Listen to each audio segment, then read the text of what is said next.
no silencioso, desligar o celular, esquecer do que está fora. Deus tem algo sobrenatural para fazer no nosso meio essa noite. E eu queria que você tivesse com expectativa no seu coração. O Senhor falou muito comigo a respeito da aula de hoje. E hoje a gente vai um pouco mais profundo do que nós fomos na primeira aula.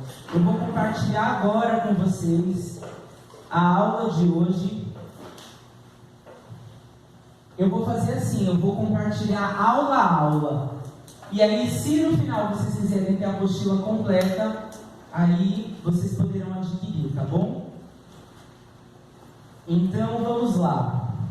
Antes de nós começarmos, eu vou fazer uma breve revisão, bem breve revisão, sobre o que nós falamos na aula passada. Todo mundo que está aqui hoje veio na primeira aula, então fechou. Então vamos lá, vou fazer perguntas e vocês me respondem. Já está sendo gravado?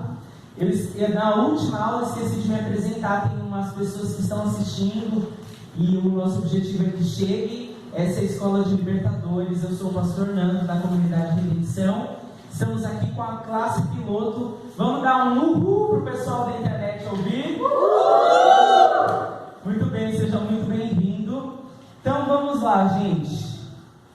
Na aula anterior, nós falamos sobre a origem do pecado. E aí eu quero perguntar para vocês: quem pode, numa sentença rápida e simples, me explicar de onde surgiu o pecado? No início, Adão e Eva. Adão e Eva, muito bem. A sua resposta também é muito boa. Então, Adão e Eva, mas começa em Adão e Eva? Na árvore do bem e do mal. Na árvore do bem e do mal? O que mais? Tem um pouquinho antes. O diabo. Lúcifer. Começa com Lúcifer, que usa o que? Direito de livre escolha. Já falamos muito, vocês sabem muito bem. Então, Lúcifer usa o direito de livre escolha, Deus cria o homem, e o homem também usa o seu direito de livre escolha em opor-se da presença de Deus. Como se chama esse pecado de Adão que nós vamos recebendo de geração em geração? Pecado original. Então o salmista vai dizer: em pecado me concebeu a minha mãe. Romanos 3,23 também vai dizer, não sei se é 23, não me lembro certinho: todos pecaram e destituídos estão da glória de Deus. Então todos aqueles que são filhos de Adão, que nasceram fruto de uma relação sexual, possuem a herança do pecado original. Aí eu expliquei também na aula passada que o pecado se origina de onde? Qual que é a tríplice? Daí que vai surgir dessa tríplice base, vai surgir todos os demais pecados. Quem se lembra? Da concupiscência. Então, concupiscência dos olhos, concupiscência da carne, soberba da vida. Quem sabe me dizer o que é a concupiscência dos olhos? Isso, o desejo carnal. Como eu usei o exemplo de Apocalipse, daqueles homens que desejaram dinheiro, Então, isso é a concupiscência da carne. Concupiscência dos olhos. A concupiscência da carne está ligada com fantasiar, o desejar, o olhar e querer para si.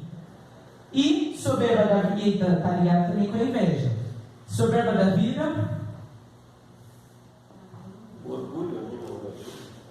Orgulho, muito bem. Altivez, elevação, o pecado de Lúcifer. Autonomia. Eu vou andar pelos meus próprios caminhos. E aí nós concluímos a aula passada falando sobre iniquidade. Quem se lembra o que é iniquidade? É um pecado repetitivo, passa de geração. Então, exatamente, viver na prática do pecado. Pecado é um erro de percurso, um acidente. A iniquidade é quando a pessoa vive na prática de um pecado sem arrependimento. ela se torna iníqua perante Deus. E aí nós oramos na nossa prática da semana passada a respeito dos olhos, consagramos os nossos olhos, e eu fiz uma pergunta para vocês, muito importante: por que eu faço o que eu faço da maneira que eu faço? Lembra? Vocês meditaram nisso que eu perguntei? E aí eu também pedi para vocês anotarem ali no papel quais eram as áreas com que vocês estavam lidando, as áreas mais vulneráveis, e vocês anotaram também. É a partir daqui que eu vou iniciar a aula de hoje. Nós vamos falar exatamente sobre raiz de iniquidade. Hoje o meu desejo é tocar no ponto inicial, no ponto onde certas coisas começam na nossa vida. Porque eu queria dizer para vocês que nada é por acaso. Nós somos como somos por uma junção de fatores, né? E isso a própria ciência, a educação vai falar sobre isso. A gente depende do meio, da forma por quem nós somos criados, o lugar onde vivemos, a nossa cultura. Então as coisas não vão acontecendo por acaso, existe uma construção de um ser. E aí, antes de nós olharmos esse resultado final da construção do ser, nós vamos olhar o princípio, como o homem foi criado. Então, a primeira coisa que eu quero dizer para vocês é que também falamos na aula passada. Desculpa, só falar, esqueci de falar. A aula está no grupo, quem quiser olhar, tá bom? Tá lá. Eu esqueci de falar na semana passada, aliás, eu esqueci de falar agora na revisão, que eu expliquei que Deus criou o universo dividido em duas partes principais. Quem se recorda?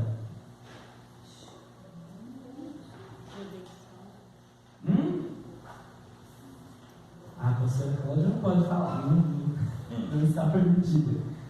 Quem se lembra, gente? Bem simples essa, hein?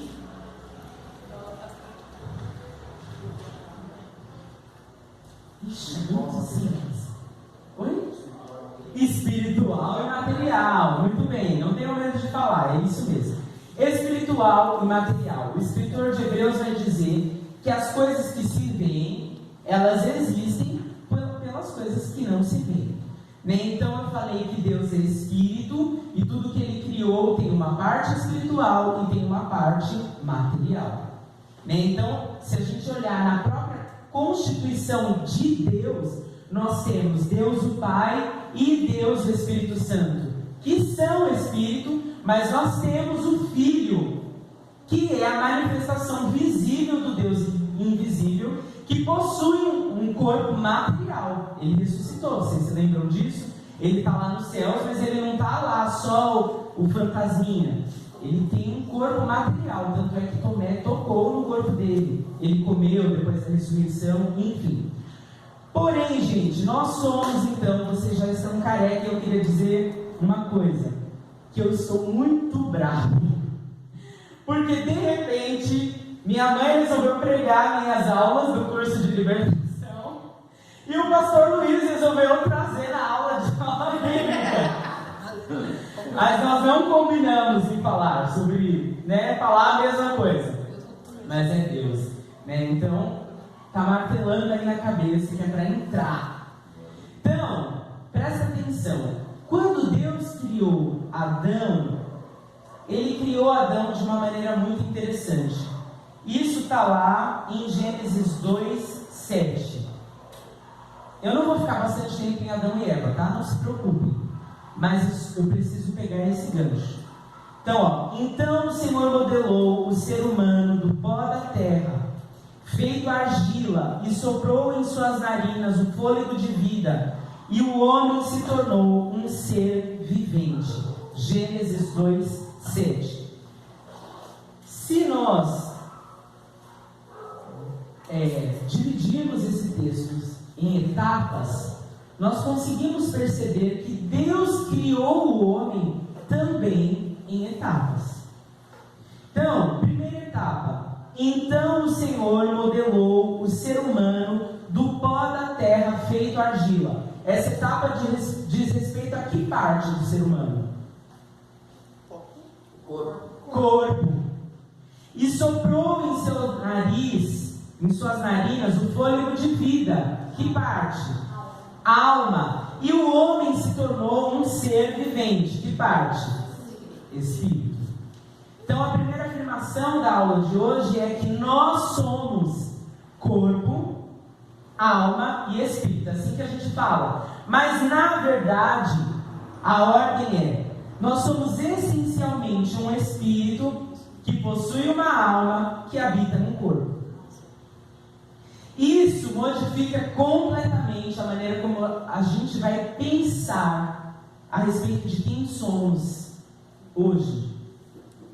Então, nós, como é aula de curso de Libertadores, e no curso de Libertadores pode repetir bastante, tem que repetir, tá bom? Vocês podem ver que quando eu prego eu não peço para repetir, mas aqui é uma prática. Todas as coisas foram criadas pelo poder da palavra e há vida na palavra. A Bíblia diz que nós devemos confessar com a nossa boca. Então eu queria que você falasse isso comigo assim: eu sou espírito, possuo uma alma, e tenho um corpo.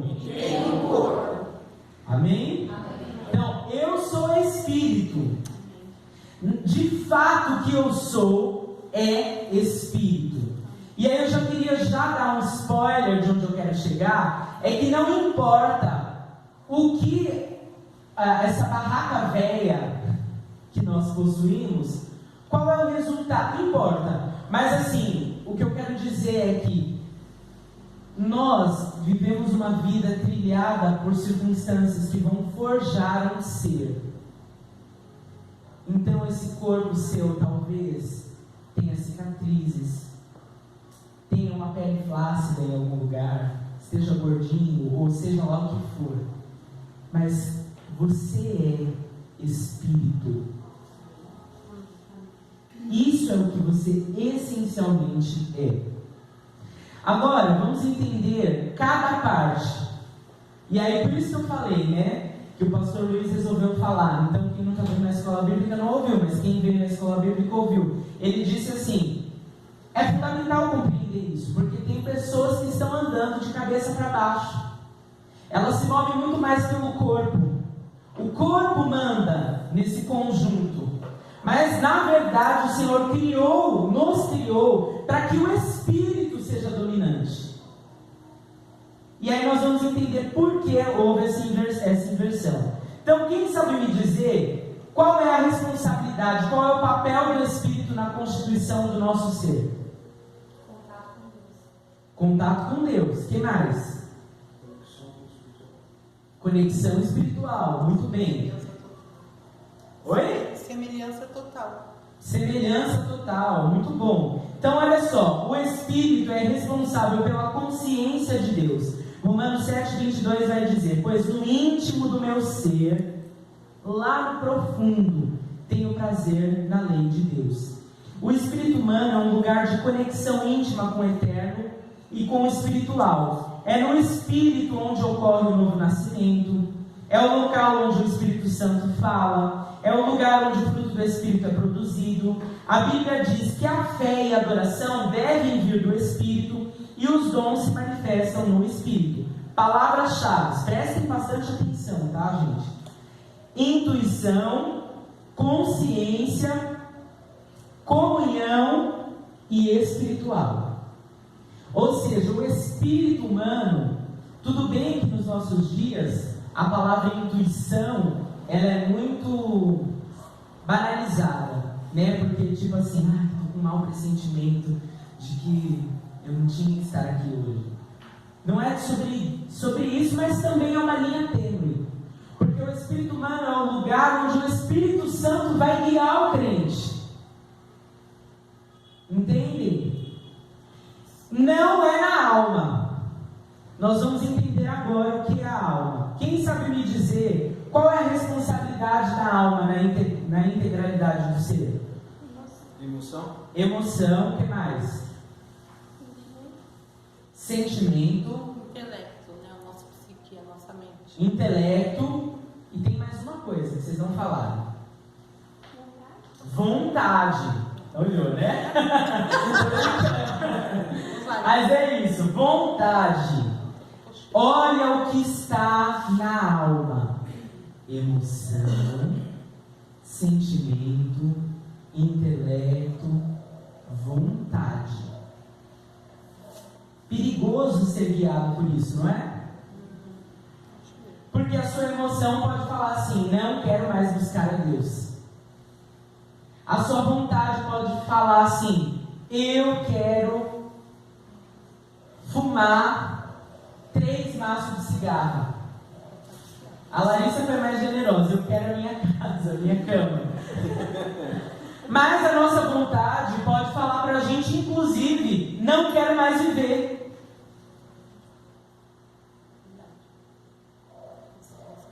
Aí, deixa eu comentar aqui, Mateus 16, 26. Pois que adiantará o homem ganhar o mundo inteiro e perder a sua alma? Ou que o homem poderá dar em troca da sua alma? É muito interessante que a Bíblia não vai falar assim, perder o seu espírito. A Bíblia fala perder a sua alma. Por quê? Porque a Bíblia diz que enganoso é o coração humano. Então, coração na Bíblia é alma. Toda vez que você lê, amarás o Senhor teu Deus de todo o teu coração, alma. Então, a alma é a parte, por vezes chamada de coração, é o núcleo das emoções, dos sentimentos, das memórias, o intelecto. Os pensamentos humanos resultam da mente, diz respeito à pessoalidade, à personalidade, às imaginações, aos sentimentos. A alma humana é vulnerável e enganosa por estar completamente corrompida pelo pecado original. Olha que por isso que o apóstolo Paulo vai falar: miserável homem que sou. Porque quando Adão peca, quem sabe me dizer o que acontece com o espírito humano? Com o espírito. Oi? Morre. Muito bem, cara. Isso ela não olhou. E o que acontece com a alma? Ela é corrompida. Ela recebe o veneno da serpente. Existe uma bagunça na alma. Então, gente, o espírito, a pessoa que não recebeu Jesus, o espírito nunca morre. O espírito participa da morte espiritual. Não física. O espírito participa da morte espiritual. Tanto é que a Bíblia vai dizer que nós estávamos mortos em nossos delitos e pecados. O espírito é eterno. Tá? Vocês entenderam? O espírito do homem, quem não aceitou Jesus, está com o espírito morto espiritualmente. Sim. O espírito humano só passa a viver a partir do momento que você recebe a Jesus. Amém. Morte espiritual. Então, isso acontece com o espírito humano. O que acontece com a alma? Corrompida. Só que aí, e aí tem um detalhe também. Mais pra frente, o que foi que você está fazendo, não? Mas é vitória. Então tem um detalhe também. Mais pra frente eu vou ler para vocês um texto de Eclesiastes, que vai falar assim, que é o texto de Eclesiastes 12, que vai falar, ele vai narrar poeticamente a respeito do envelhecimento. Nós lemos, acho que na última aula de teologia, mas ele vai falar: antes que o fio de cobre se rompa, de prata, de cobre, não lembro. Mas o que isso quer dizer? Isso nos dá uma pista de que antes do pecado de Adão, espírito, alma e corpo desfrutavam de uma ligação e de uma completude, de uma perfeição. Quando o homem peca, o espírito está apartado. O Senhor corta a conexão. É óbvio, a gente vai ver que isso, biblicamente, é um processo que vai se dando, né? Os homens, eles veem Adão ver o anjo em volta do jardim.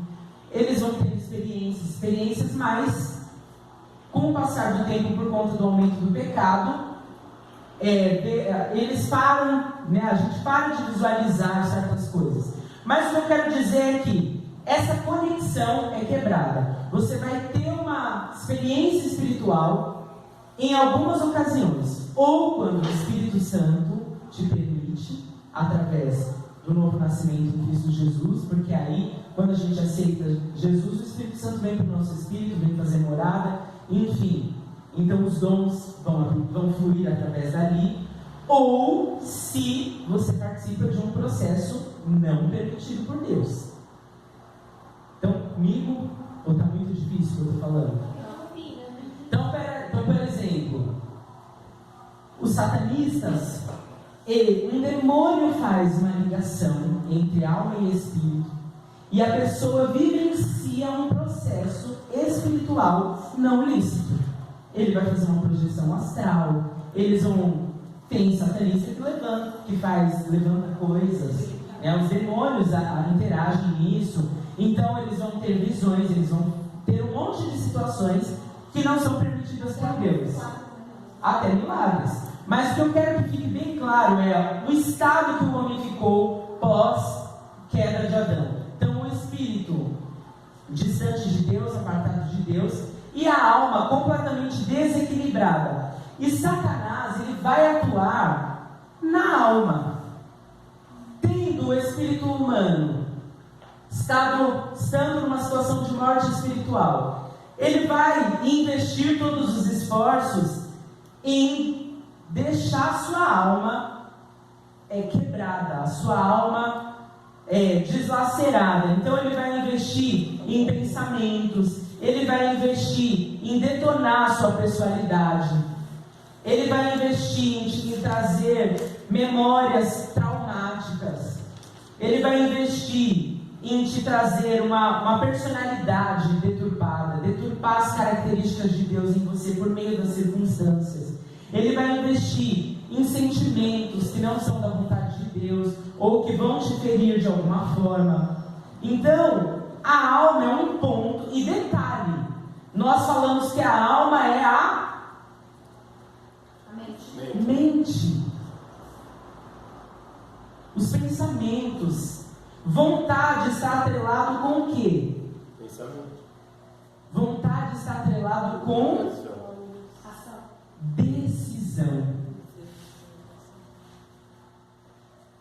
Então, se eu controlo a sua mente e a sua vontade, logo eu vou controlar as suas decisões.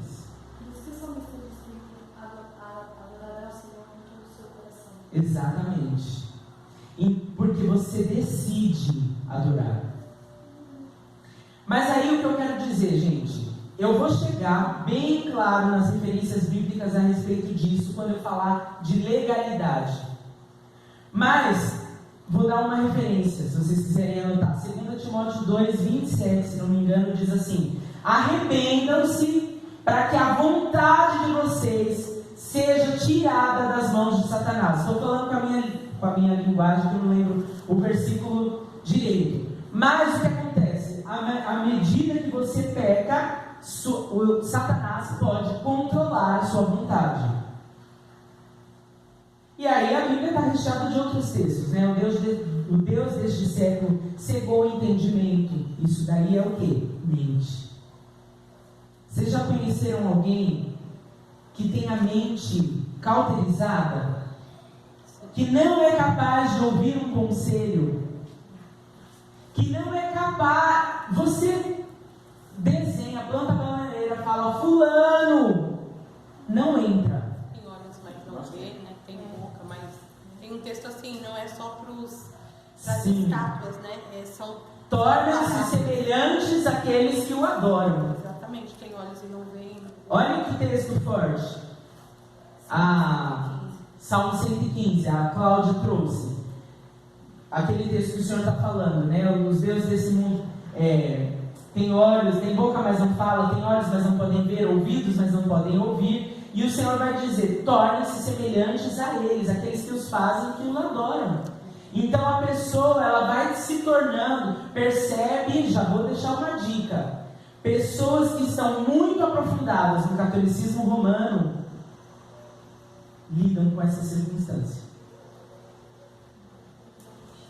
É difícil ganhar uma pessoa presa no catolicismo,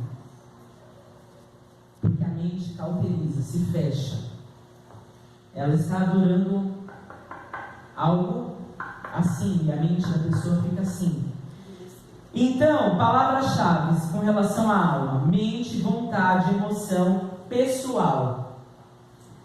E aí, a terceira parte é o corpo, que é a matéria.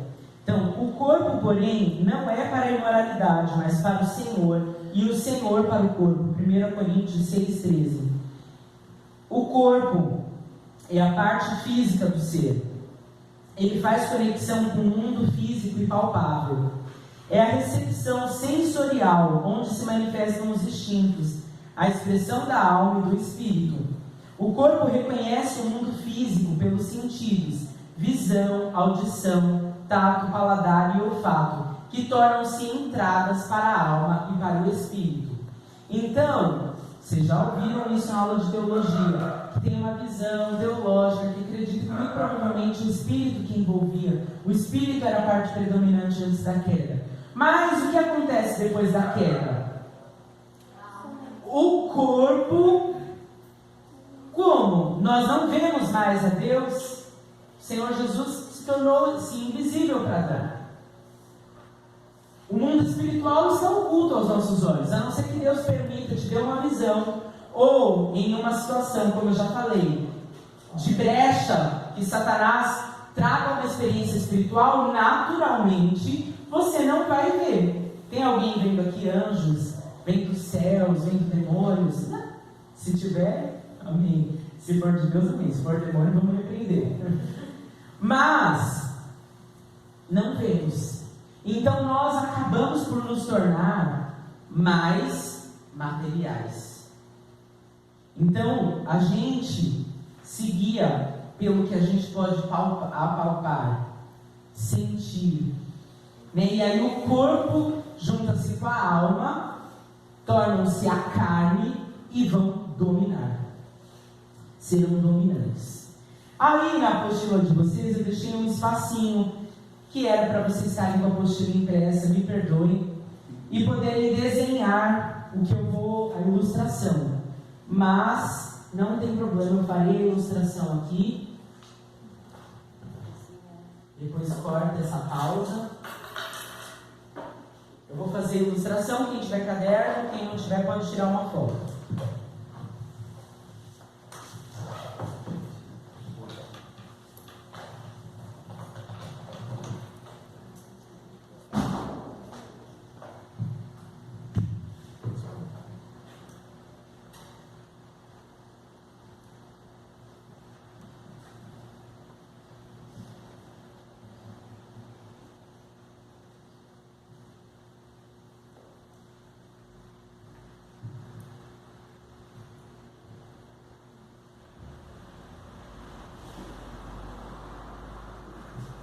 Vocês prometem que não vão vir no meu desenho?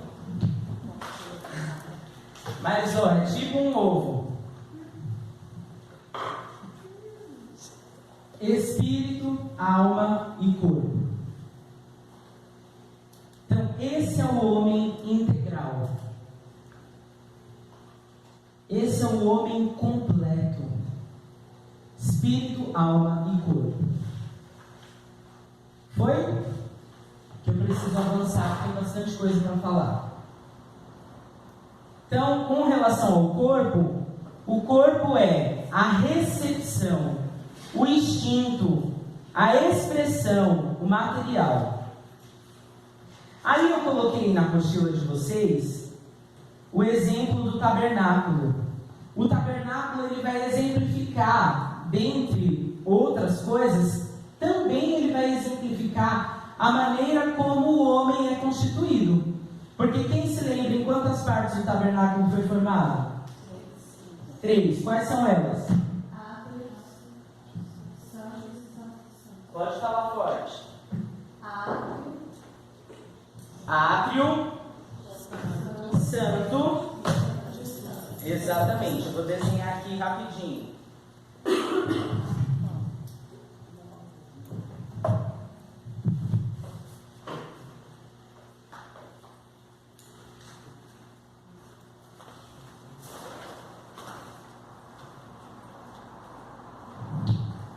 Então, ó, exatamente assim. Átrio, santo lugar e santo dos santos. Nós já tivemos no Instituto de Inverno uma aula muito profunda sobre isso, né? Sobre compreender que o lugar da salvação, o lugar da experiência com Deus é no Espírito, que a gente precisa romper, então, a barreira do corpo, a barreira da alma, chegar até o Espírito. E aí o pastor Luiz fala algo brilhante, né? Que o Senhor Jesus rasgou o véu do templo. O primeiro véu, né? Ali, o véu que dividia o santo dos santos do santo lugar. Mas a responsabilidade de cada um de nós é adentrar, rasgando então o véu do corpo, o véu da alma, abrindo a mente, permitindo que a mente seja transformada para chegar no santo dos santos. Então esse aí seria o segundo desenho que vocês iam fazer, que é onde está aí falando do tabernáculo. Então, ó, quando Deus criou o homem, eu já falei isso, havia uma conexão perfeita. Tem aí o texto de Eclesiastes 12:6 que vai falar a respeito do fio de prata. Então, ó, antes que se rompa o fio de prata e o pó volte à terra como era, e o Espírito volte a Deus que o deu.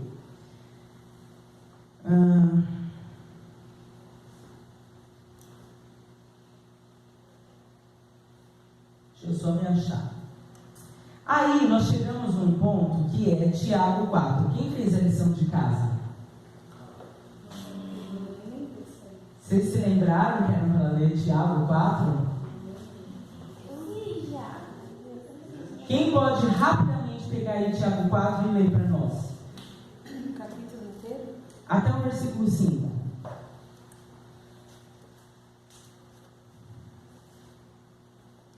É que é incrível o Tiago 4. Tem tudo a ver com a aula de hoje. Depois vocês façam a leitura. Pode ler, Maia. De onde vêm as guerras e os conflitos entre vocês? Onde as paixões guerreiras entre vocês? Vocês cobiçam coisas, mas não as têm. Matam e invejam, mas não conseguem ter desejo. Vocês vivem a lutar e a fazer guerras. Não tem porquê. Não pedem. Quando pedem, não recebem, pois pedem por motivos errados, para gastar nossos prazeres. Adúlteros, vocês não sabem que a amizade com o mundo é inimizade com Deus. Quem quer ser amigo do mundo, faça inimigo de Deus. Pode continuar, que vai muito tempo. Ou vocês acham que é sem razão que a Escritura diz que o Espírito que Ele fez habitar em nós tem fortes símbolos, mas Ele nos concede graça maior. Por isso diz a Escritura: Deus se opõe aos orgulhosos, mas concede graças aos humildes. Portanto, submetam-se a Deus, resistam ao diabo e ele fugirá de vocês. Aproximem-se de Deus e ele se aproximará de vocês. Pecadores, limpem as mãos, e vocês, que têm a mente dividida, purifiquem o coração. Entristeçam-se, lamentem-se e chorem. Troquem o riso por lamento e a alegria por tristeza. Humilhem-se diante de todo o Senhor e ele os exaltará. Irmãos, não falem mal uns dos outros. Quem fala contra o seu irmão ou julga seu irmão, fala contra a lei e a julga. Quando você julga a lei, não está a cumprindo, mas está agindo como juiz. Apenas um legislador e juiz, aquele que pode salvar o Cristo. Mas quem é você para julgar os outros? Até aqui. Olha quanta coisa profunda Tiago está falando. Primeiro, Tiago está falando assim: de onde que vêm as guerras, os conflitos? Ele fala da cobiça de vocês. E, se quem já leu aqui Tiago, o tema central de Tiago, quem sabe me dizer qual é o tema central da carta de Tiago? Arrependimento, mas não é bem isso. Ele fala de um assunto muito pertinente. Não. Não é arrependimento nem religiosidade. Tem a ver com arrependimento, mas eu vou falar por causa do horário. Tiago fala sobre o homem de ânimo dobre. Ele vai dar vários exemplos na carta de Tiago a respeito do homem de ânimo dobre. Ele vai dizer: pode uma fonte jogar água doce e água salgada? E se vocês repararem na leitura, ele fala do homem de ânimo dobre no começo do texto e na conclusão do texto. Então, no texto que aí nós lemos, Tiago 4, vai dizer assim: pensa, você, homem de ânimo dobre, que você vai conseguir alguma coisa de Deus? Aliás, isso fala no começo. E em Tiago 4 vai dizer: sujeitai-vos a Deus, resisti ao diabo e ele fugirá de vós. Purificai as mãos, pecadores, e vocês que têm o ânimo dobre. Em outro texto vai dizer o coração dobre, ou em outro texto vai dizer a mente dividida. Vocês que são de ânimo dobre, limpai o coração, afligi-vos, lamentai, chorai, converta-se o vosso riso em pranto, a vossa alegria em tristeza, humilhai-vos na presença de Deus, e Ele vos exaltará. Quem sabe me dizer o que significa ter o ânimo dobre? A mente dividida. É pensar uma coisa hoje e outra amanhã, ou agora e depois outra. Fica confundido. Exatamente. É estar assim, ó. Um pé aqui, outro lá. É mais profundo do que morno. É desejar as coisas de Deus e cobiçar as coisas do mundo. É a nossa alma cheia de... E eu não estou falando isso no sentido do arrependimento para, sabe assim, para o crente que está morno na fé. Estou falando para nós que estamos aqui no púlpito. Quantas vezes nós estamos no púlpito com a mente dividida? E é interessante que o texto vai dizer: vocês que são de ânimo dobre, limpai o quê? Coração. Coração é o quê? Alma. Isso, olha, Carol, fala bem alto, sem essa voz fraquinha. Isso é a metanoia, porque metanoia é o quê? Mudança de mente. Viu como o pastor Luiz resolveu pregar no curso de Libertadores? Não falei nada para ele. Mudança de mente. Onde está a mente? Não. Alma. Então, olha o ponto que nós estamos no curso de Libertadores. Todo mundo aqui já aceitou Jesus? Amém. Então, você se tornou o quê?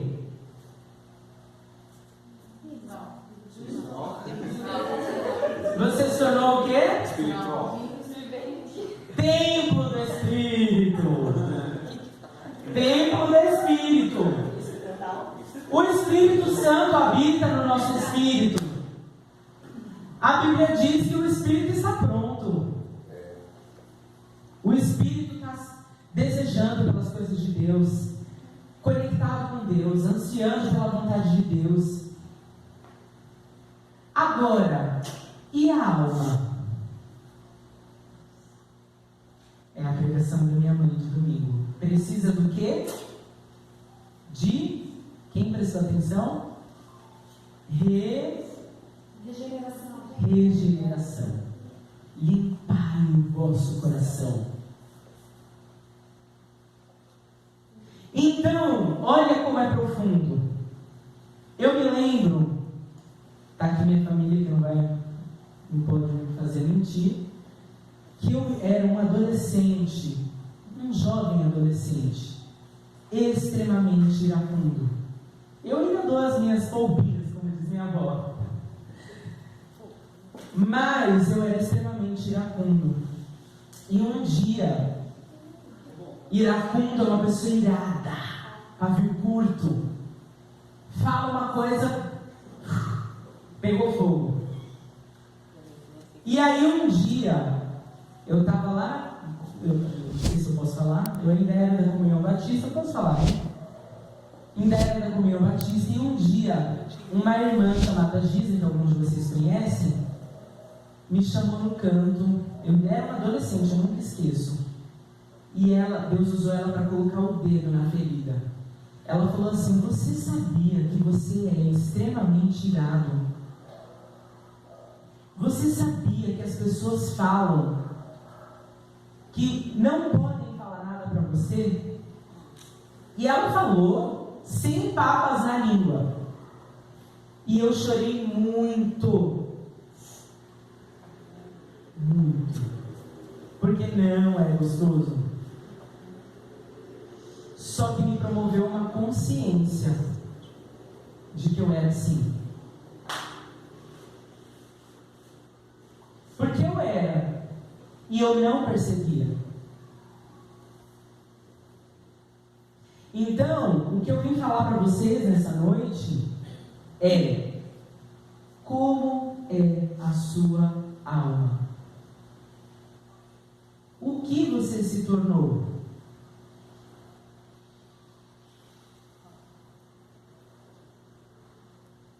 O que essa alma se tornou? Óbvio, nós falamos na semana passada que a gente já recebe uma herança de pecado. Então alguém pode falar: eu nasci assim, vou morrer assim. Madalena. Gabriela. Mas é isso. Marília, qualquer nome. Mas enfim, alguém pode dizer isso: olha, eu nasci assim. Mas não é assim que o Senhor quer que você permaneça. E além disso, existem características que nós construímos pelas feridas, pelas dores. Então talvez, faz um favor para mim, pastora Cláudia.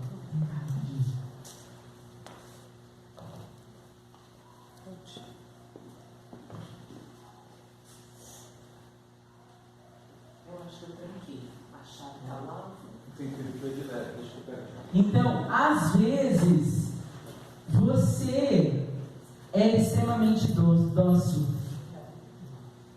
Você se lembra como você era na sua infância?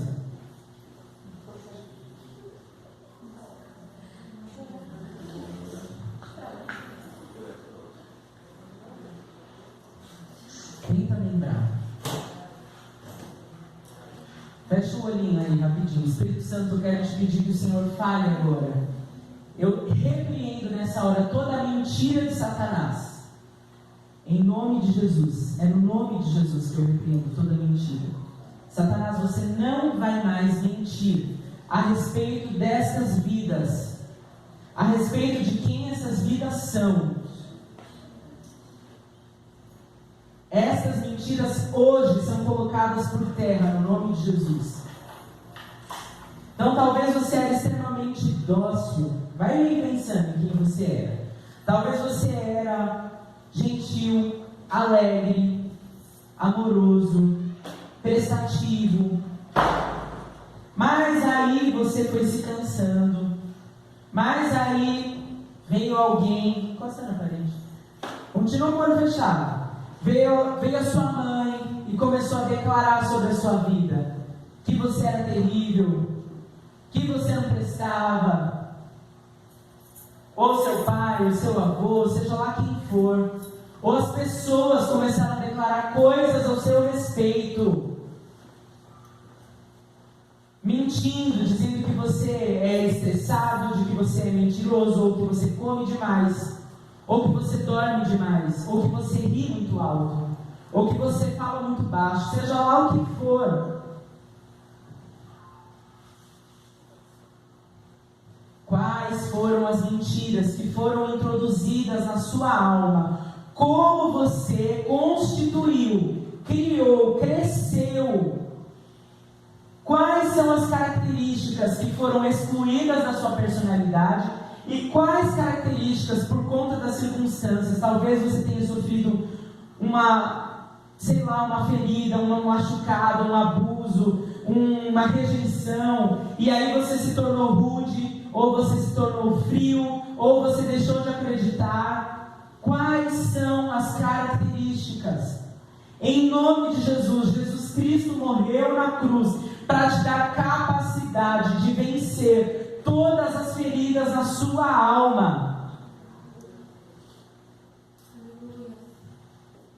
Todas elas, todos os rótulos que foram colocados.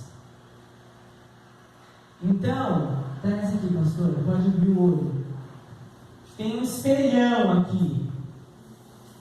Pode virar para eles. Tem um espelhão. E essa imagem que você vê no espelho, a não ser que você seja curado, não representa. E ninguém chegou lá, mas não representa o que o Senhor quer para você, o que o Senhor tem para você. Então eu não sei quais foram as construções, as camadas que você criou aí na alma. Mas o Senhor diz: vocês que são de ânimo dobre, limpai o coração. Obrigado. Eu vou deixar o espelho presente. Hoje é dia de espelho. E eu vou continuar a aula. Eu falei sobre o exemplo do tabernáculo. Tabernáculo era o quê? Era uma casa de Deus. Uma casa de Deus, o que mais? Onde ia ser ofertado o sacrifício, o que mais? Uma tenda, o que mais? Onde Deus se manifestava? Habitação do Espírito. Mas tem uma frase que eu queria que vocês falassem, ninguém falou. É verdade tudo que vocês falaram. Morada. É um local de Espírito de Deus. adoração. Local de adoração. Se nós somos um tipo do tabernáculo, eu pergunto para vocês novamente: quem está sentado no trono da sua vida? Qual trilha sonora toca no seu tempo? E eu não estou nem falando de música secular e música sacra, tá? Estou falando da trilha sonora do tempo. É um aleluia, glória a Deus, ou são os palavrões mais inimagináveis? Quais pensamentos têm enchido o seu ser? Sua vida é um lugar onde o Espírito Santo sente-se à vontade para estar? Em quais lugares você leva o Espírito Santo?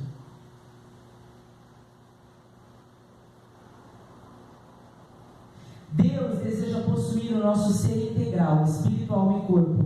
Ele precisa ser entronizado no nosso espírito, precisa ser o Senhor sobre as nossas vontades e desejos, lembranças, memórias, emoções e sentimentos, sobre o nosso corpo e sobre as escolhas, quanto ao que vemos, escutamos, comemos e tudo mais. Ele deseja a totalidade do seu ser. Ele não quer que você tenha um coração dividido. Então, Romanos 6:11, do 11 ao 14: portanto, não permitais que o pecado domine o vosso corpo mortal, forçando-vos a obedecerdes às suas vontades. Tampouco entregueis os membros do vosso corpo ao pecado, como instrumentos do quê? De iniquidade. Antes, consagrai-vos a Deus como ressuscitados, levados da morte para a vida, e ofereçais os vossos membros do corpo a Ele, como instrumentos de justiça, porquanto o pecado não poderá exercer domínio sobre vós, pois não estáis debaixo da lei, mas debaixo da graça. Quem crê que isso é verdade? Pois o pecado já não mais terá domínio. Tem uma canção do Ademar de Campos. Porque estás debaixo da graça e não debaixo da lei, o pecado não mais terá domínio sobre vós, como se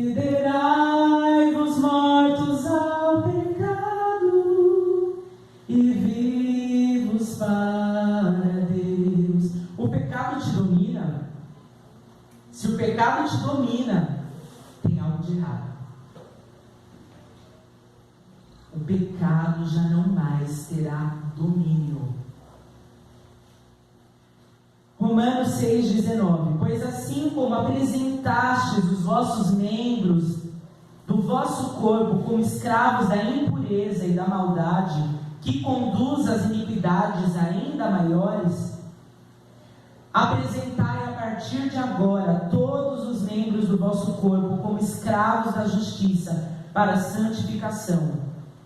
O papel do cristão é abandonar as práticas pecaminosas, examinando o íntimo do ser, e entregar-se por completo a Deus. Ser cheio do Espírito Santo é fundamental na batalha espiritual, pois é o trabalhar do Espírito Santo em nós que nos habilita a permanecer perseverantes na luta contra o pecado. O Espírito Santo é quem imprime em nós as características do caráter de Cristo, nos tornando parecidos com Deus. Deus quer que sejamos cristãos espirituais, ou seja, que o Espírito domine sobre o corpo. Cheios do Espírito Santo e do seu poder. As verdades do Espírito precisam dominar sobre mim. Então, aquilo que eu penso a respeito de quem sou, sobre a minha vida, sobre as minhas decisões, precisam vir do Espírito para o corpo. Não do corpo para o Espírito. Ora, o homem natural não compreende as coisas do Espírito de Deus, porque lhe parecem loucura, e não pode entendê-las, porque elas se discernem espiritualmente. Mas o que é espiritual discerne bem tudo, e de ninguém é discernido. 1 Coríntios 2, 14 e 15. Eu fiz questão de colocar todos esses textos aí, porque vocês precisam conhecer esses textos. Agora eu vou falar sobre uma coisa muito importante. Presta bastante atenção. Nós vamos focar muito tempo nisso na aula que vem, mas eu vou dar uma pincelada. Pecado, trocando em miúdos, é uma brecha. Lembra o que aconteceu com Adão quando Adão pecou? Ele perdeu o quê? Perdeu o quê? O que Deus tinha dado para ele? Vida, domínio. Domínio. Quando Adão peca, ele perde domínio. Satanás passa a ser o quê? Dono deste século. Príncipe deste século. Dominador. Porque o domínio estava na mão de Adão. Adão pecou. Agora Satanás tem o quê? Domínio. Direito legal. Domínio. Então vamos imaginar que existe um tribunal no céu. Existe lá um tribunal mesmo. E Satanás fica observando. E ele vai falar, opa, legalidade aqui, tenho domínio. E ele vai apresentar para Deus, Yahvé, eu tenho direito, houve pecado. Então o pecado é a porta de entrada para a dominação de Satanás. Esse assunto sobre legalidade nós vamos degustar na próxima aula. Mas assim, um exemplo que parece cômico, como foi feito, mas é verdadeiro, é o Alto da Compadecida, né? Tirando Maria, sim. que apareceu lá no sim, verdade.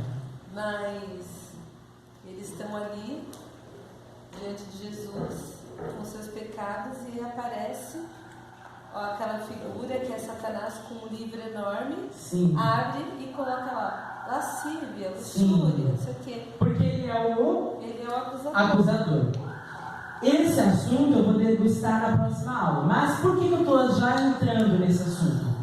Para falar para vocês a respeito da mente. O que acontece com a mente quando alguém peca? Vem pensando. É a mesma regra. Também. Mas é a mesma regra. O que eu falei? Quando Adão pecou, o que aconteceu? Ele perdeu Domínio. Quando alguém peca, o que acontece com a mente? É dominar. Domínio da mente e da vontade.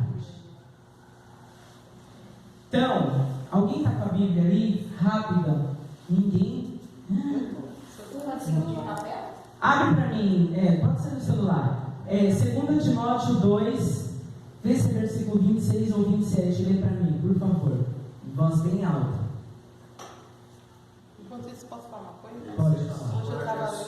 Hoje eu estava lendo exatamente isso do pecado e da graça.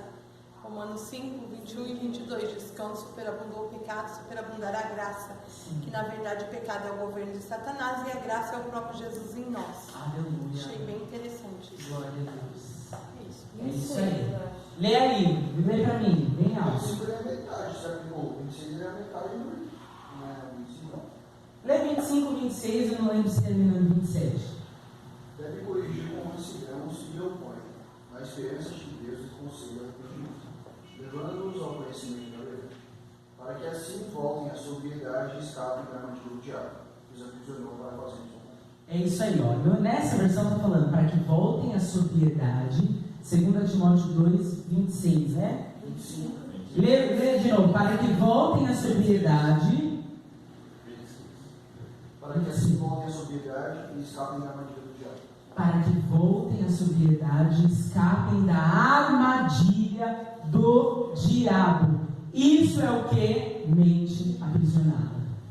E tem um versículo que diz que nós nos tornamos escravos daquilo Sim. pelo qual nós somos vencidos. Esse está na apostila, esse texto.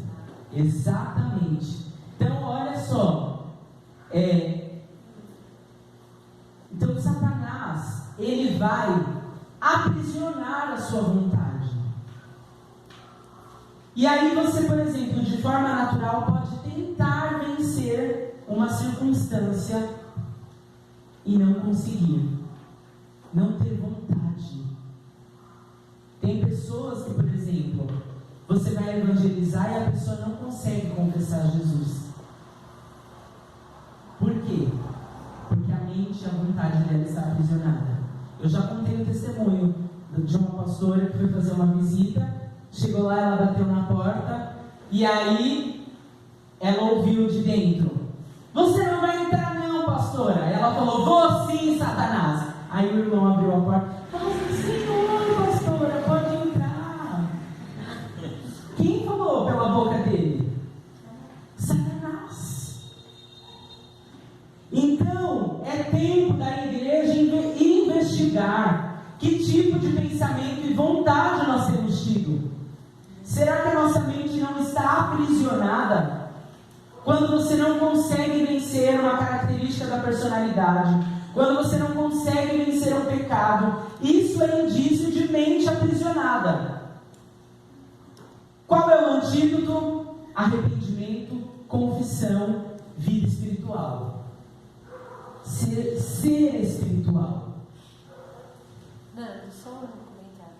Porque também é assim, eu percebi já na vida de muitas pessoas que elas vêm pedir por libertação, aconselhamento, porque elas querem sair daquela situação, mas na verdade elas não têm êxito porque elas querem voltar àquela normalidade, àquela vida que eles tinham. Quando na verdade o processo de libertação não é isso. É você romper, como você falou, se arrepender, confessar, se arrepender, ser regenerado, mas partir para o novo. E aí, nesse sentido, esse novo precisa ser preenchido de vida espiritual. Porque se a pessoa é liberta, mas permanece vazia, é aquele princípio da casa deserta. Sim. Aqueles demônios vão voltar e o estado vai ser pior da pessoa. Então, é necessário preencher a casa com as coisas do Espírito, Sim. com aquilo que é espiritual. E tem um detalhe, eu falei isso no sábado lá na casa, né? A gente se reuniu, alguns jovens, e eu estava comentando isso. Um bebezinho não conhece açúcar. Aí o que acontece? A mãe vai fazer a mamadeira, coloca açúcar, ou dá um doce. Esse bebê conheceu açúcar. Alguém aqui consegue fazer o jejum do doce? Erradicar da vida o açúcar? Glória a Deus que vocês conseguem. Mas, por exemplo, você pode tirar o açúcar, porque você pode tudo, Jesus já te libertou. Mas o seu corpo vai sentir falta, principalmente no primeiro momento. A mesma coisa é o sal. Gente, eu que estou de jejum de café, eu achei que eu ia ficar louca. Não é relacionado ao pecado. Mas quando Satanás fica trazendo na sua memória uma voz dizendo para você que algo vai acontecer, você ora, e aquele pensamento não sai. Vou falar já. Mas só concluir, vou te responder. Só concluir essa linha de raciocínio para concluir o que minha mãe estava falando. Então, gente, o processo de libertação está atrelado a, pós a libertação, aprender a viver sem. Porque o seu corpo tomou conhecimento. O pecado não está atrelado com conhecimento. Entendem? Agora, relacionado ao que o Ricardo está falando, se uma voz está falando com você, você tem que repreender. Satanás, ele tenta falar o tempo inteiro. Só que a decisão de ouvi-lo ou não, somos nós. A gente, óbvio, tem que tomar o cuidado de não atribuir também todos os pensamentos a Satanás, mas também não atribuir todos os pensamentos a nós. Então, como você cala a voz de Satanás? Primeira coisa, se reveste da armadura. Segunda coisa, leva sua mente cativa à obediência. Terceiro, fecha as brechas. Quarta, ele falou, repreende. Quinto, ele falou, fala mais alto. E ocupa o espaço. Então, ele pode até num momento assim distraído soprar alguma coisa na sua mente. Mas se a sua mente estiver ocupada, ele vai ter pouco espaço para falar. E quando ele falar, você cala-te. Falei na primeira aula. Pensamento, atitude, quem lembra? Preventiva, não remediadora. Então, quando Satanás fala, quais são as circunstâncias? Quais são os momentos? Toda vez que eu estou indo trabalhar, me vem uma coisa. Ocupa esse espaço. Quando eu vou tomar banho, me vem uma vontade. Ocupa. Já vai para o banheiro com louvor. Já vai trabalhar lendo a Bíblia. Eu descobri agora que tem um aplicativo da Bíblia King James que você ouve a Bíblia. Aí eu leio a Bíblia e ouço. Olha que aí é tremendo. E você vai se enchendo das coisas de Deus, se enchendo. Vai ter um momento que Satanás vai te pegar desapercebido, porque a batalha não para, mas você permanece firme. Bom, tem pessoas que vêm no sono, né? Mas, gente, vocês não É complicado também. Fala, Maria. Olha que eu tinha escrito aqui. Ele está Ela faz de amor. Você falou que no começo havia comunhão, ele falou para um espírito. E se as pessoas que são arrebatadas, elas conseguem chegar a isso? Olha só, isso é muito tremendo. No arrebatamento, a gente recebe um corpo glorificado, no sentido de que no nosso novo corpo vai haver perfeita comunhão entre espírito e corpo. Agora, por exemplo, não existe a ideia de eu vou trabalhar aqui nessa terra até eu alcançar um estado de elevação em que a minha mente, o meu espírito se reconecte. Não. A gente está em um estado imperfeito. Né? Então, quando nós estivermos aqui nessa terra, a gente vai lidar com questões do corpo, questões da alma, pecado. A semente do pecado está aqui. Mas existe essa ideia bíblica, que é bíblica, né? Que você vai vivendo até ser dia perfeito. Ou seja, não significa que você vai chegar ao lugar da perfeição. Significa que você chegou ao ponto que Deus esperava. Exatamente. Então, tipo Elias, a Bíblia diz, Tiago, nossa carta, vai dizer assim, que ele era sujeito às mesmas paixões. No entanto, ele foi arrebatado. Exatamente. Eu vou chegar aí, glória a Deus, olha lá a alimento desse fã. Como é que Gente, vocês estão desviando do horário. Como a gente saberia disso? Você já me respondeu. Como a gente saberia o quê?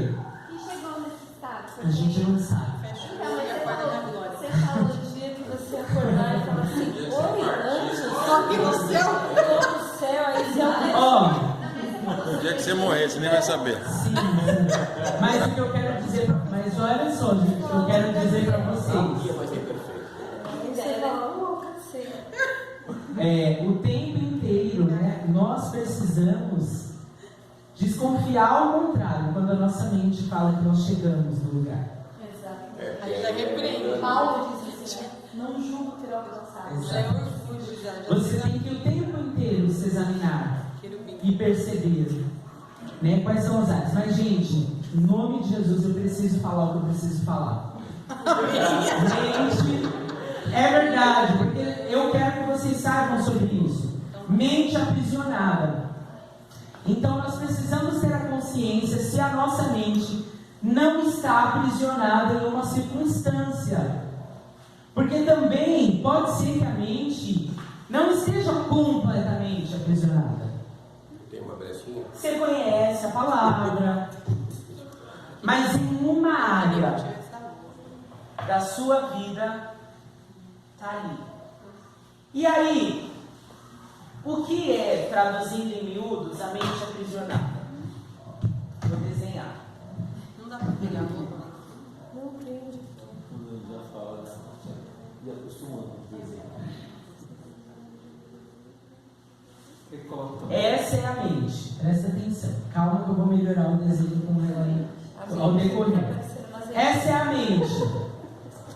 Aí, sua mente está aqui, sadia, né? Vamos dizer que você veio na vigília, está cheio da presença de Deus, leu a palavra a semana inteira, a mente está sadia.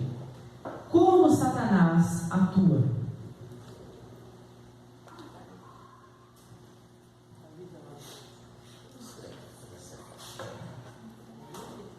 Pensamento, vontade, não, vontade, pensamento, E emoção. não, gente, tá na ponta da língua. Eu vou falar uma palavra próxima, mas não é isso.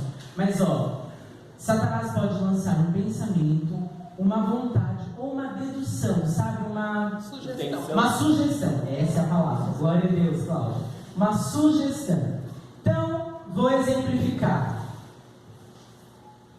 O corpo é a porta de entrada. Aí, de repente, entra pelo corpo uma seta de vontade de comer o bolo inteiro. Para ser light. Ou entra pelo corpo vontade de acessar aquele site pornográfico. Entra pelo corpo aquela vontade de encher a cara. Então Satanás ele vai trazer uma sugestão. Ou seja, o que é uma sugestão? Por que, Cláudia, você não faz isso? Por que essa Jesus? Então assim, por que eu não faço isso? Eu vou chegar aí. Então, por que Jesus, você não transforma essas pedras em pães? Jesus passou pelos 3 estágios da tentação. Lembra do que nós falamos? Concupiscência dos olhos, concupiscência da carne, soberba da vida? Sugestão. Ou, é o que minha mãe está falando, Satanás vai trazer um pensamento, que é um pouco relacionado com o que o Ricardo falou. Uma voz, que é geralmente em primeira pessoa. Eu odeio fulano. Toda vez que fulano chega, acaba minha alegria. Estou tão contente, vou comer esse bolo inteiro. Exatamente. Seja lá o que for, um pensamento. Tá triste. Ou vontade. Por que eu falo? Eu separo pensamento, sugestão, vontade. Parece a mesma coisa, mas não é. Porque na batalha espiritual, na libertação, eu já ministrei muita gente que me falou assim: eu sinto no corpo, eu estou bem, de repente me dá um calafrio, eu estou bem, de repente vem a lembrança, eu começo a chorar. sentimento ou pensamento, sugestão e vontade. Satanás, se houver uma brecha, ele vai manipular a sua vontade. Talvez a vontade de chorar, talvez o medo, talvez, não sei, a ira, seja lá o que for o pecado, não seja um sentimento ou algo que comece em você. Satanás é mestre. Então, pessoas que têm problema na área sexual, fraqueza na área sexual, elas vão sentir uma vontade, uma necessidade física.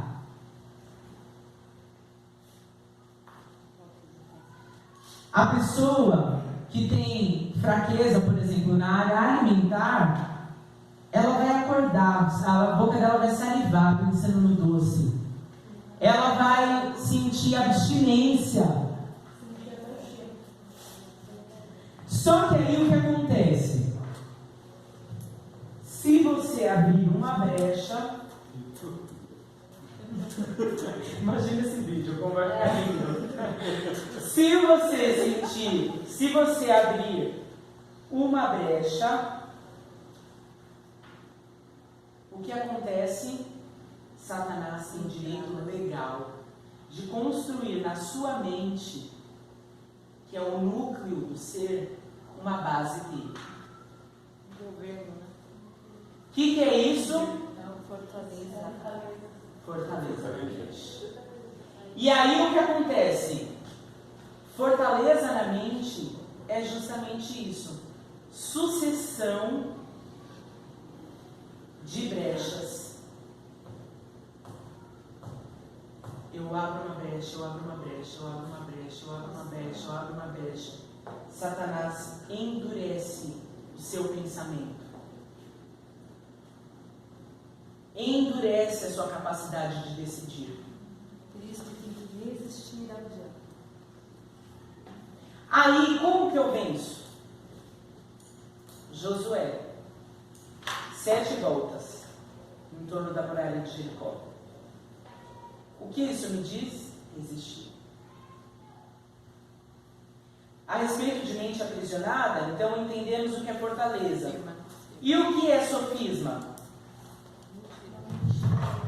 Uma mentira que eu tomo por verdade.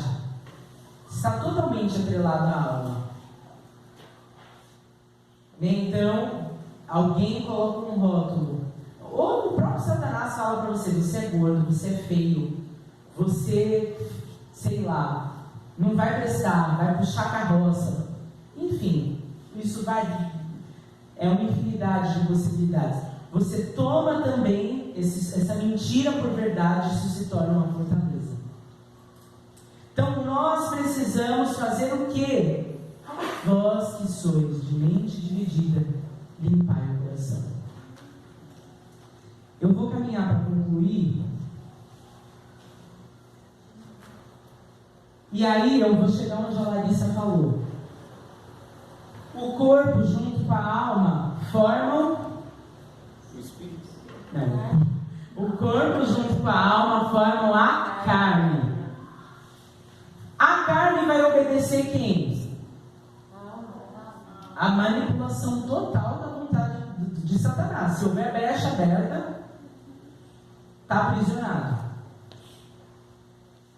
Só que nós já recebemos Jesus. Quem habita o nosso espírito?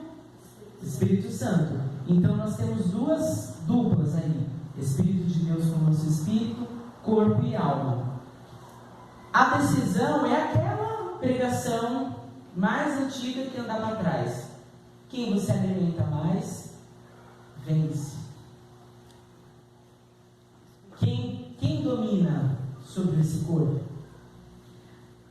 A carne vai produzir as obras da carne. Então vamos pegar aqui, ó. A carne peleja contra o espírito, produzindo um fruto em obras reprováveis aos olhos de Deus. 2 Coríntios 6:9. Não sabeis que os injustos não hão de herdar o reino de Deus? Presta atenção. Não erreis, nem os devassos, nem os idólatras, nem os adúlteros, nem os homossexuais ativos ou passivos, nem os ladrões, nem os avarentos, nem os bêbados, nem os maldizentes, nem os roubadores herdarão o reino de Deus. E é o que alguns têm sido, mas haveis sido lavados, mas haveis sido santificados, mas haveis sido justificados, em nome do Senhor Jesus e pelo Espírito do nosso Deus. Todas as coisas me são lícitas, mas nem todas as coisas me convêm. Todas as coisas me são lícitas, mas eu não me deixarei dominar por nenhuma. Ora, as obras da carne são manifestas: imoralidade sexual, impureza, libertinagem, idolatria, feitiçaria, ódio, discórdia, ciúmes, ira, egoísmo, dissensões, facções, inveja, embriaguez, orgia e tudo quanto se pareça com essas perversidades, contra as quais advirto. Como preveni antes que os que praticam essas coisas não herdarão o reino dos céus. Aí nesse desenho, era para vocês, no espaço, era para vocês desenharem esse desenho que eu fiz aqui na lousa. Então, vence aquele que estiver no comando. Conclusão da aula de hoje. Hoje aprendemos que Deus nos criou trinos, possuímos espírito, alma e corpo. Vimos também o exemplo do tabernáculo, que aponta para o fato de que somos a habitação de Deus, e o templo do Espírito Santo. Isso nos impele a encher-se do Espírito e permitir o senhorio de Cristo por nosso homem integral. Aprendemos que alma e corpo juntos formam a carne que está militando contra o Espírito, mas passamos a compreender que Deus espera que sejamos cristãos espirituais, que produzem o fruto do Espírito, vivendo uma vida diligente de santificação. Os que pertencem a Cristo Jesus crucificaram a carne com as suas paixões e seus desejos. Irmãos, vocês foram chamados para a liberdade, mas não usem a liberdade para dar ocasião à vontade da carne. Percebe que a Bíblia sempre junta a carne com vontade, né? Ao contrário, sirvam uns aos outros mediante o amor, Gálatas 5,13. Por isso digo, vivam pelo Espírito, e de modo nenhum satisfarão os desejos da carne. Está vendo a equação bem clara? Isso é libertação. Libertação não é só a renúncia à imposição de mãos. Libertação também é: vivam pelo Espírito, e de modo nenhum se sujeitarão aos desejos da carne. Quem semeia para a sua carne, da carne colherá a destruição, mas quem semeia para o Espírito, do Espírito colherá a vida eterna. Gálatas 6,8. E aí eu quero que vocês foquem. O fruto do Espírito é amor, alegria, paz, paciência, benignidade, bondade, fidelidade, mansidão e domínio próprio. Contra essas virtudes não há lei. Gálatas 5,22. Deixei um aviso aqui, bem letras garrafais. Note que não são os frutos do Espírito, é o fruto. Sabe por que tem essa diferença? Porque o homem espiritual produz todas essas virtudes. Então, se você tem só amor e falta alegria, significa que você está mais carnal do que espiritual. O Espírito Santo produz o fruto. Agora, para nós encerrarmos e irmos para a parte prática, lembra que eu falei para vocês que hoje a aula era sobre a raiz? E aí eu falei, não cheguei na raiz, mas eu vou chegar agora.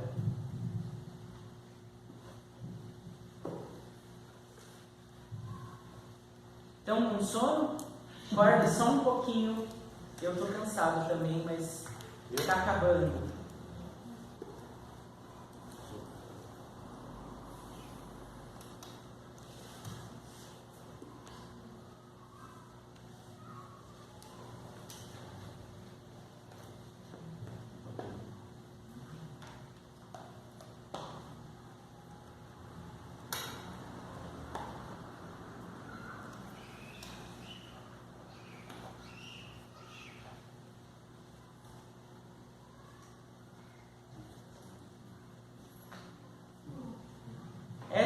tentativa de desenhar uma árvore seca. Tentem imaginar, ela tem os frutinhos, mas tentem imaginar que ela está bem judiada. Ela está. Só que quando a gente olha para a árvore, quais são as partes que nós vemos? O tronco e as folhas. Tronco, folha e fruto. Tronco, folha e fruto. Dá para ver a raiz? Não. Dá para saber a qualidade do solo? Não. O Senhor Jesus, ele disse o seguinte: eu vou contar uma parábola, e se vocês não entenderem essa parábola, vocês não vão entender nada do Evangelho. E aí ele narra a parábola do semeador. E ele disse assim, que a semente foi jogada num solo pedregoso, na beira do caminho, e a semente também caiu no solo fértil. Depois vocês vão ler esse texto lá na casa de vocês. Então, hoje, nós precisamos tratar a raiz e o solo. Por quê? É fácil olhar para a árvore e julgar o resultado da árvore? É fácil. Ai, que árvore horrorosa, que árvore seca. Os frutos são amargos. Oh, que coisa terrível. A gente faz isso dentro da igreja. A gente olha para os irmãos e a gente julga a árvore, sem ter o conhecimento do solo e da raiz. O que eu quero dizer com isso? É o resultado. Nós somos frutos de processos, mas nós estamos, pela misericórdia de Deus, na escola de libertadores, e o Senhor quer sarar as nossas raízes, arrancar as raízes daninhas e curar o nosso solo. O solo representa o coração, representa a alma. Talvez você também olhe para a sua árvore, está aqui o espelho, e julga. Ou talvez o fruto que você tem produzido não seja o fruto que você gostaria de produzir. Mas eu pergunto, como está o solo? Como estão as raízes? Então, cada um vai pegar aí um papel e uma caneta. Se quiser se espalhar, já, deixa eu só dar as instruções. Vocês vão anotar nesse papel, ou quem não tiver papel e caneta vai orar a respeito de quais foram. Vocês vão olhar de novo para a infância. Qual é, quem eu era? Se pergunte, quem Deus me criou para ser? Qual fruto o Senhor gostaria que eu produzisse? E qual fruto eu tenho produzido? Quais virtudes do fruto do Espírito estão faltando em mim? Quais são as crenças limitantes que eu tenho acreditado? Então me falaram que eu era feio, que eu era horroroso, que meu cabelo era ruim, que a minha voz era horrorosa, que eu não ia... Olha, vou contar um pedaço do meu testemunho. Eu acho que eu nunca contei isso, mas é verdade. Eu tinha muita vergonha da minha voz. Satanás, assim, eu tinha muita vergonha da voz falada e da voz cantada. Todas as vezes que eu ia cantar, eu desafinava. Aí um dia, conversando com uma menina que fez faculdade comigo, ela nem sabe que ela foi um instrumento de Deus. Eu falei para ela, eu não gravo áudio no WhatsApp, porque eu não gosto da minha voz. Ela falou, o quê? Grava um áudio para mim. Ouça a sua voz. Qual é o problema da sua voz? E ela nem é crente. E aí eu gravei, eu falei, é mesmo. Só uma mentira de Satanás. Falei, vou estudar. Falei, mãe, estou com vontade de cantar no Coralusque. Fiz inscrição, fui pro Coralusque e passei. Passei para um coro que era pessoas inexperientes. Comecei a cantar no coro, a regente falou, não, eu vou te colocar no coro principal do Coralusque. Comecei a fazer aula de canto. Aí, desde quando eu me entendo por gente, eu amava música. Tem foto minha com uma guitarrinha. Eu amava cantar, mas eu nunca consegui louvar na igreja. Todas as vezes que eu ia cantar, eu desafinava, eu errava a letra. Era um bloqueio na minha vida. Aí eu fui para a Imosp. E aí chegou lá, eu conheci o Dan, que um dia eu espero que vocês conheçam, ele é um homem muito de Deus. Ele não me conhecia, ele não sabia nada a respeito de mim. Ele olhou para mim e falou assim, eu quero te convidar para trabalhar na Rede de Atos, e eu quero que você lidere as artes da Rede de Atos, e você vai fazer um louvor nos evangelismos. Eu nunca tinha ministrado louvor. E de repente estava eu na rua, com o microfone, louvando, no Parque do Gato, na praça, na luz. E quando eu percebi, eu estava ministrando louvor e adorando o Senhor. Aleluia. Por conta da libertação. Então, meus irmãos, você acha que Satanás não via eu cantando com 3 anos de idade, com uma guitarrinha? Vocês acham que Satanás queria que eu pegasse o microfone e cantasse carpinteiro enlouquecidamente? Não. Então Satanás me fez acreditar que eu não poderia cantar, que minha voz era horrível. Então isso é um testemunho de uma das áreas da qual eu também fui liberto. Quais são as crenças limitantes? O que Satanás fez você acreditar, usando circunstâncias e pessoas? Hoje o Senhor quer trazer você para a liberdade. Porque existe liberdade em Cristo Jesus. Então, antes de vocês, eu sei que vocês já estão escrevendo, eu vou dar uns 2 minutinhos aí, depois a Cláudia vai vir aqui orar com a gente. Mas eu queria que todo mundo ficasse de pé, nós vamos fazer uma oração em conjunto. Aleluia.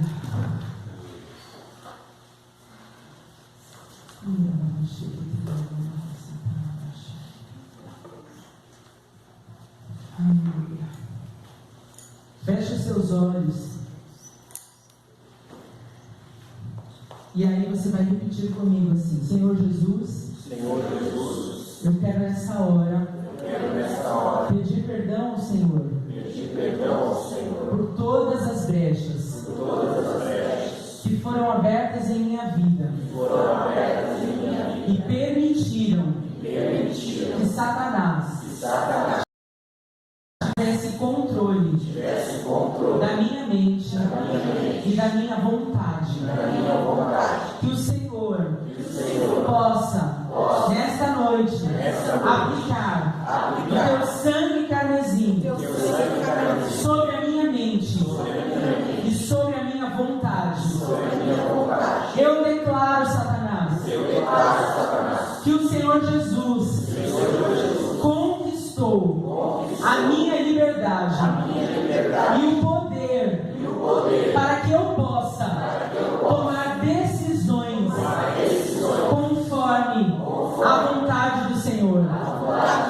Então, Senhor Jesus, nesta hora, aplique o teu sangue sobre o meu subconsciente, sobre a minha razão, sobre as minhas emoções, sobre a minha memória, sobre a minha vontade, sobre o meu espírito, sobre a minha alma, sobre o meu corpo.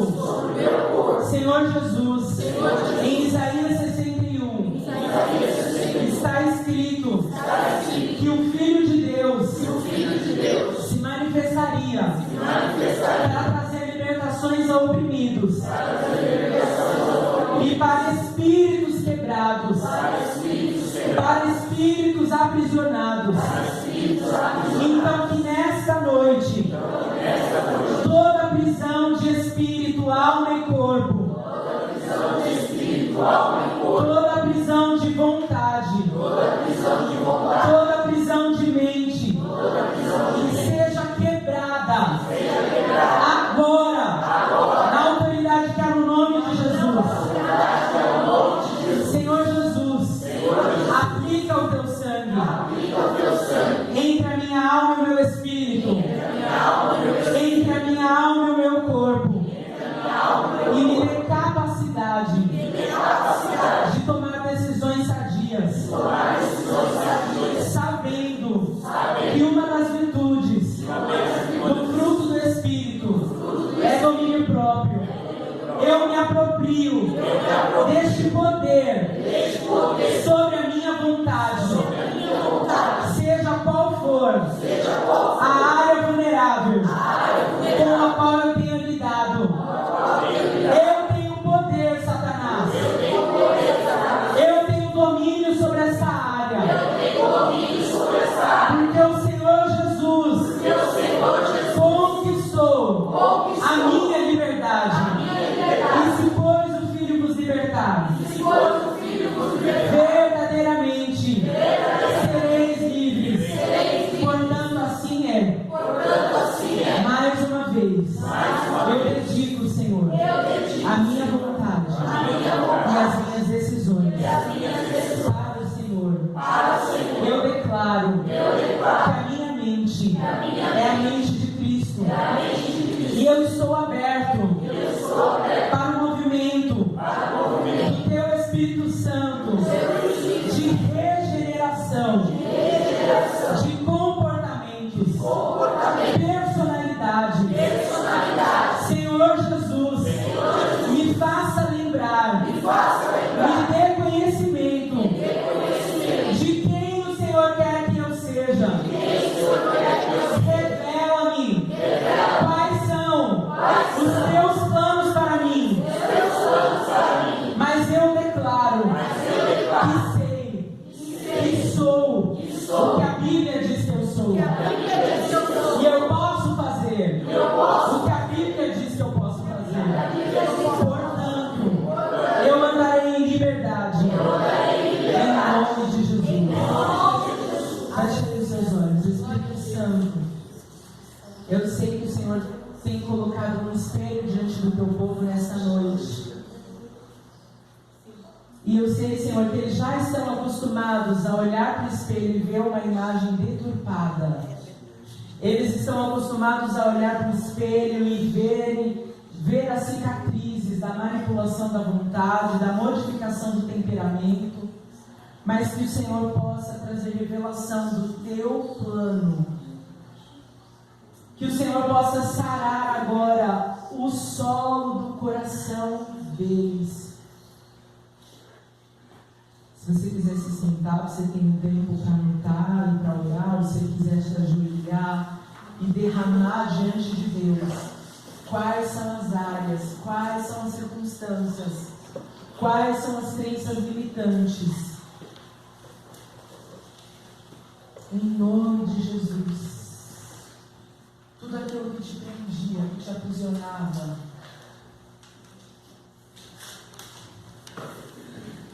tudo aquilo que tem controlado você, seja com relação à sua autoimagem, seja com relação aos seus desejos e vontades. Qual foi aquela palavra dura? Qual foi aquela maldição? Hoje também, Senhor Jesus, eu anulo todas as palavras de maldição que eles ouviram. Eu aplico o sangue de Jesus. Eu anulo nessa hora, Senhor, todos os rótulos, todo o bullying sofrido. Todas as feridas na alma, limpa as almas, limpa os corações, limpa a mente, limpa a memória, as lembranças dolorosas, os lugares de luto, de dor, de tristeza, todo lugar em que Satanás tem manipulado a vontade, mantendo a mente cativa, em lembranças que voltam e voltam e voltam e voltam. Em nome de Jesus, eu aplico o sangue de Jesus sobre as mentes.